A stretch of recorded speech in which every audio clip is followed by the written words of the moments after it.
एक गांव में एक किसान रहता था। उसका नाम मोहन था। वह मेहनती तो था, लेकिन उसकी एक समस्या भी थी। वो हर कार्य को अपने विचारों और निर्बलता के बल पर बहुत ही बड़ा बना देता था, जिससे कि कार्य करने में उसे बड़ी ही परेशानी हुआ करती थी। जब वह अपने खेत में जुताई का कार्य करता था तो उसके मार्ग में एक पत्थर आ जाता था। उसकी ठोकर से कभी कभी तो वह नीचे गिर जाता था। वह पत्थर दिखने में बहुत बड़ा लगता था तथा ऐसा प्रतीत होता था जैसे कि वह पत्थर जमीन के अंदर तक धंसा हुआ हो।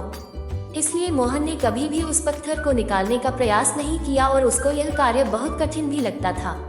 एक के बाद एक फसल तैयार होकर कट जाती थी, लेकिन वह पत्थर जो का त्यों वहीं पर बना रहता। अब एक दिन जब वह हल जोत रहा था तो जब वह पत्थर के पास पहुंचा, उसका हल उस पत्थर से टकरा गया और टूट भी गया। हल के संतुलन बिगड़ने से मोहन भी नीचे गिर गया। उस दिन मोहन को बहुत ही गुस्सा आया और उसने सोच लिया कि आज तो वह इस पत्थर को यहाँ से निकालकर ही दम लेगा। मोहन दूसरे खेतों में काम कर रहे सभी किसानों को अपने पास बुलाया। सभी किसान अपना कार्य छोड़कर उसके पास आ गए। मोहन ने अपनी परेशानी उनको बताई। तब एक व्यक्ति वहाँ खड़े थे जिनके पास एक बड़ी सी कुदाल थी। उन्होंने जोर की एक कुदाल मारी और वह पत्थर निकलकर बाहर आ गया।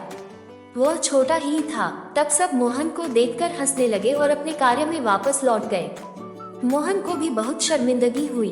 सीख किसान की कहानी। जब तक आप किसी कार्य को करते नहीं, वह कार्य बड़ा और कठिन ही लगता है। इसलिए सर्वप्रथम कार्य करना प्रारंभ करिए।